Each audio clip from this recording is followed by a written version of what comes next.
ओम गणेशाय नमः। ओम नमः शिवाय। मैं निखिल ज्योतिष आचार्य आप सभी का मेरे चैनल पर पुनः स्वागत करता हूं। आशा करता हूं कि आप सभी स्वस्थ होंगे। महादेव की कृपा आप सभी पर सदैव बनी रहे। ये वीडियो धनु यानी कि सजिटेरियस के लिए एक बहुत विशेष वीडियो है, क्योंकि वीडियो है एक बहुत ही विशेष ग्रह यानी कि सूर्य महाराज के राशि परिवर्तन के बारे में। सूर्य, दिवाकर, भास्कर, आदित्य, भानु, न जाने कितने ही नाम है सूर्य देवता के, वो राशि परिवर्तन कर रहे हैं और आपके धन स्थान यानी कि दूसरे भाव में आकर विराजमान हो जाएंगे। सूर्य एक बहुत विशेष ग्रह है। ज्योतिष के संदर्भ में अगर हम बाद में भी आए, पहले ही अगर देखें तो सूर्य सृष्टि के संचालक है, सृष्टि के करता है, धरता है। उनके बिना सृष्टि ही नहीं चल सकती। हम इमेजिन कर सकते हैं कि सूर्य नहीं और सृष्टि चल रही, क्योंकि जो पूरा सोलर सिस्टम है, नवग्रह हैं, वो कहाँ किसके इर्द गिर्द घूमते हैं? वो सूर्य के ही आसपास घूमते हैं। तो सूर्य अपने आप में अति विशेष है। यहाँ पे अगर देखें तो ये मकर संक्रांति का दिन भी होगा। यहाँ से सूर्य का उत्तरायण चरण स्टार्ट होता है और सूर्य को एक अलग बल मिल जाता है, आयान बल उसको कहते हैं। ये भी बहुत विशेष होता है। और ज्योतिषीय संदर्भ में अगर हम बात करें तो सूर्य पावर, अथॉरिटी, राजा यानी कि सरकार, आज के टाइम में सरकारी कार्य, गुडविल, नाम, पहचान, आपके नाम का कितना बल है, पिता, बॉसेस, प्रमोशंस, बहुत चीज़ों का कारकत्व, नेत्र, हड्डियाँ, आयुर्वेद, वैद्य, जड़ी बूटियाँ, कई चीज़ों का कारकत्व सूर्य के ही पास में है। इसीलिए सूर्य का राशि परिवर्तन बहुत इंपॉर्टेंट होता है। आपके लिए मित्र ग्रह है, क्योंकि बृहस्पति के मित्र हैं, और आपके लिए भाग्येश भी है, तो उनकी विशेषता और भी बढ़ जाती है। तो ये सूर्य का राशि परिवर्तन इंपॉर्टेंट होगा ही, लेकिन यहाँ पर सूर्य पर और भी कई ग्रहों का प्रभाव है। सूर्य पर बृहस्पति का प्रभाव है, केतु का प्रभाव है, मंगल का प्रभाव है, दृष्टि द्वारा तीनों का। और ये तीनों ही ग्रह वक्री हैं। केतु तो हमेशा वक्री रहते हैं, मंगल और बृहस्पति अभी फरवरी तक वक्री है। तो इसका भी एक अलग प्रभाव आपके जीवन पर दिखेगा। तो क्या क्या इसका अच्छा बुरा प्रभाव हो सकता है, अपने स्तर पर मैं इसकी एक ज्योतिषीय विवेचना करने का प्रयास करूंगा। यदि आपकी लग्न राशि या चंद्र राशि धनु है, दोनों इस राशिफल को देख सकते हैं। टेक्निकली अलग अलग राशिफल नहीं बन सकते कि आप बोले मेरी लग्न राशि धनु है तो अलग बनाइए, चंद्र राशि धनु। जहाँ से आपको सूट करता है, लेट करता है, वहाँ से देखिए। लग्न जहाँ वास्तविकता है, चंद्र राशि वहाँ मन है। दोनों के ही अलग कारकत्व हैं, लेकिन मेरा व्यक्तिगत मानना है कि लग्न राशि से देखिए। इनकेस आपको नहीं पता तो चंद्र राशि से देख सकते हैं। शुरू करते हैं। दूसरे घर में सूर्य आ रहे हैं। एक प्रकार से दूसरे घर के सूर्य का मिश्रित प्रभाव बताया गया है। दूसरे घर के सूर्य सरकार से लाभ दिखाते हैं, क्योंकि धन स्थान है तो सरकार से लाभ आता है। यानी कि अगर जो लोग सरकारी जॉब करते हैं उनको लाभ मिलेगा। आप बिजनेस करते हैं, आप सरकार से चाहते हैं कोई टेंडर मिल जाए, कोई कॉन्ट्रैक्ट मिल जाए, उनको लाभ मिलेगा। कोई सरकारी बाधाएं आ रही थी वो पूरी हो सकती है। सरकारी जॉब ढूंढ रहे थे वो आपको प्राप्त हो सकता है। तो बहुत अच्छा है सूर्य का धन स्थान में। सूर्य क्या है? वो ऊर्जा है। तो सूर्य जहां पे जाएंगे ना, वहां पे ऊर्जा लेके जाएंगे, अपना प्रकाश लेके जाएंगे। और सूर्य की पूरी किरणें कहां पड़ती है? अपने से सप्तम भाव पर। इसलिए पूर्णिमा कब होती है? जब चंद्रमा सूर्य से सप्तम में होते हैं, क्योंकि पूरी किरणें तभी पड़ती हैं। तो यहाँ पे धन स्थान में सूर्य की ऊर्जा है, यानी कि धन बढ़ेगा, धन बनाने के बढ़ाने के सोर्सेस बढ़ेंगे। और यहाँ से क्योंकि वो अष्टम को देख रहे हैं, यानी कि अचानक से धन की प्राप्ति होगी। वहाँ पे मंगल बैठे हुए हैं ऑलरेडी, जो विपरीत राजयोग बना रहे हैं, यानी कि कुछ रुका हुआ धन, पैसा, यानी कि पैसे के संदर्भ में यहाँ पे सूर्य का जो प्रभाव है बहुत अच्छा है। दूसरा भाव अर्थ त्रिकोण भी है, और सूर्य क्या है? भाग्येश है।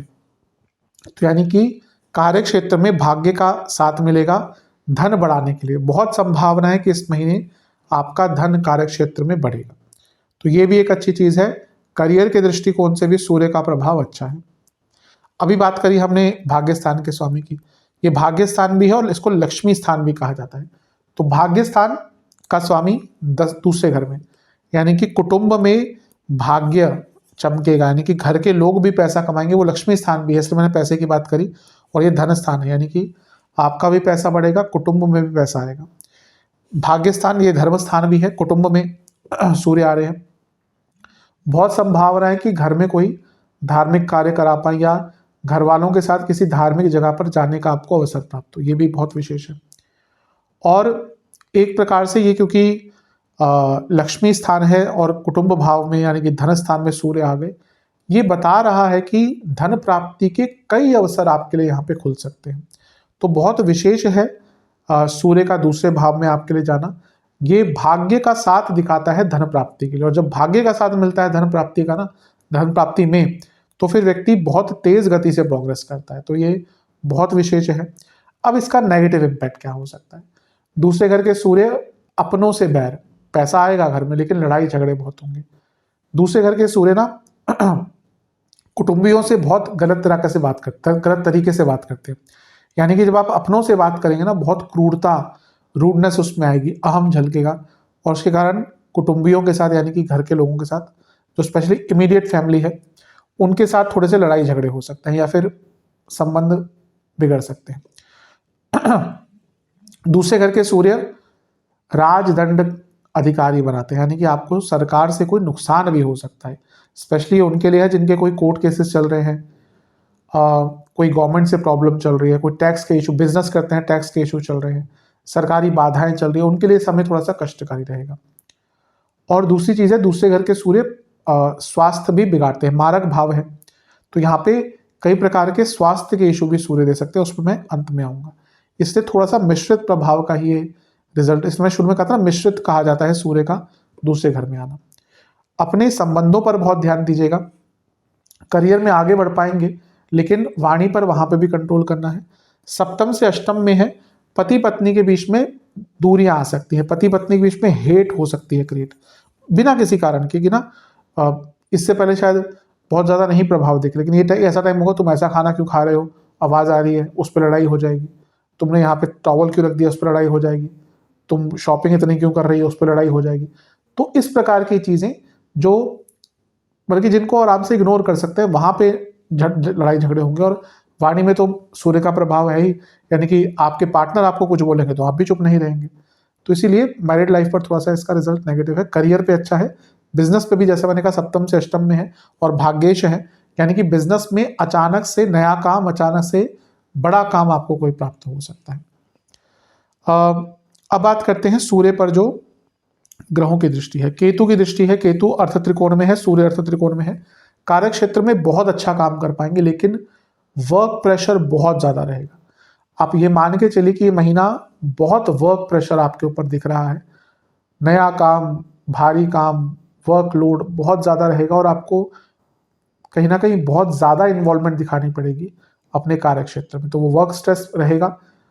केतु का प्रभाव यानी कि कई नई चीज़ें भी आपको करने को मिल सकती है, और केतु हमेशा सिखाते भी हैं, तो बहुत कुछ सीखने को भी मिलेगा। इसके साथ ही मंगल का प्रभाव भी है। मंगल विपरीत राजयोग बना रहे हैं, और आपके लिए वो पंचम के स्वामी भी हैं। तो एक प्रकार से ये बहुत बड़े धन की प्राप्ति दिखाता है, क्योंकि मंगल ऑलरेडी एक प्रकार से 2, 5, 8, 11 को कनेक्ट कर रहे हैं, और सूर्य का वहाँ पे आना 2, 5, 8, 11 क्या होते हैं, पनफरा भाव। मैं बहुत बार बता चुका हूँ, ये वो स्थान है जो अचानक से पैसा देते हैं। मंगल 11वें को देख रहे हैं, दूसरे को देख रहे हैं, पंचम के स्वामी है, पंचम के स्वामी देख नहीं रहे, पंचम के स्वामी है, और 8वें बैठे हैं। तो अपने आप में 2, 5, 8, 11 ये जो इनको है कनेक्ट करता है।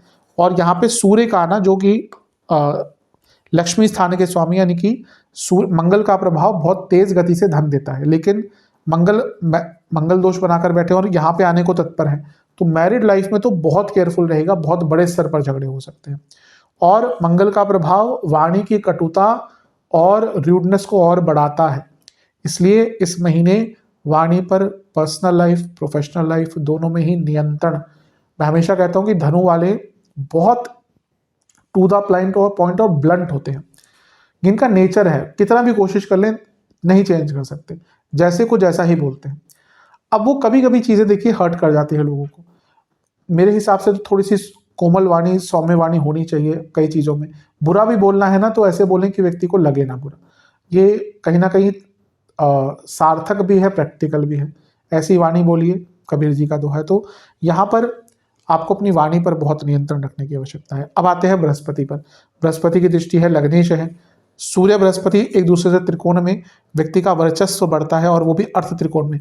कार्य क्षेत्र में ना आपकी अथॉरिटी बढ़ेगी, आप देखेंगे कि आपके ऊपर रिस्पॉन्सिबिलिटी भी आएगी लेकिन अथॉरिटी बढ़ेगी, यानी कि लोगों का आपके ऊपर विश्वास जागृत होगा कि आप अच्छा काम कर सकते हैं, आप लायक हैं आगे बढ़ने के लिए। लेकिन पुनः लग्नेश छठे में, सूर्य दूसरे में और केतु का प्रभाव भी है। कार्य क्षेत्र में तो बहुत ज़्यादा वर्क स्ट्रेस रहने वाला है, उसके लिए तैयार हो जाएगा। बिजनेस में इसका क्या प्रभाव हो सकता है? सप्तम से 12वें में बृहस्पति और केतु और सूर्य का प्रभाव है। तो अगर कोई सरकारी बाधा आ रही थी, जैसे मैंने पहले भी कहा, उसको सॉल्व करने का मौका है। दूसरा, अगर कोई अपना बिजनेस आप डिसइन्वेस्टमेंट करना चाहते थे, उसके लिए भी यहाँ पे एक अच्छा मौका मिल जाता है कि अपने बिजनेस में डिसइन्वेस्टमेंट करके आगे बढ़ सकते हैं। मैरिड लाइफ के लिए ये भी थोड़ा सा नेगेटिव है। अब मंगल यहाँ पे आने वाले हैं और छठे भाव पर इतने सारे ग्रहों का प्रभाव है, यानी कि मैरिड लाइफ यहाँ पे काफ़ी कष्टकारी दिख रही है। ईगो क्लैशेस बहुत होंगे, पैसों की चर्चा को लेकर, पैसों की बातों पे बहुत झगड़े होते हैं मैरिड लाइफ में। इसलिए मैं हमेशा कहता हूँ कि रिलेशनशिप को मैरिड लाइफ की तरफ लेके जाने से पहले फाइनेंशियल कॉन्सिक्वेंसेस और फाइनेंशियल डिस्कशन बहुत इंपॉर्टेंट होती है, जो बहुत लोग नहीं करते। देख लेंगे वो शादी के बाद फिर वो चीज़ें, प्यार मोहब्बत कम हो जाता है, फिर वो पैसा बच्चे सब ये चीज़ आ जाती है, उसमें फिर धन बहुत इंपॉर्टेंट होता है। तो यहाँ पे धन को लेकर मैरिड लाइफ में बहुत दिक्कत हो सकती है। ओवरऑल इन सब पर ध्यान दीजिएगा। सेहत, नेत्र विकार, हड्डियों की प्रॉब्लम, एसिडिटी, खाने के कारण बहुत प्रॉब्लम, खाने पीने को लेकर बहुत ध्यान दीजिएगा। ड्राइनेस हो सकती है आंखों में, बॉडी में भी ड्राइनेस थोड़ी सी बढ़ सकती है। और एक प्रकार से यहाँ पे आपको प्राइवेट पार्ट से जुड़ी प्रॉब्लम भी कोई तंग कर सकती है। महिलाओं में यूट्रस, पुरुषों में प्रोस्टेट की प्रॉब्लम भी तंग कर सकती है। तो इन सब चीज़ों पर ध्यान दीजिएगा। उपाय के स्वरूप में क्या करना है आपको? एक पात्र में जल लेना है, गेहूं लेने हैं, सफ़ेद तिल लेने हैं, सूर्य देवता को अर्पण करना है और उसके बाद आदित्य हृदय स्तोत्र का एक बार या तो पाठ करना है या उसको श्रवण करना है, सुनना है। अगर उच्चारण सही है, संस्कृत जानते हैं, तभी कीजिएगा। दूसरा, महादेव के मंदिर में आकर महादेव का जलाभिषेक करना है पहले।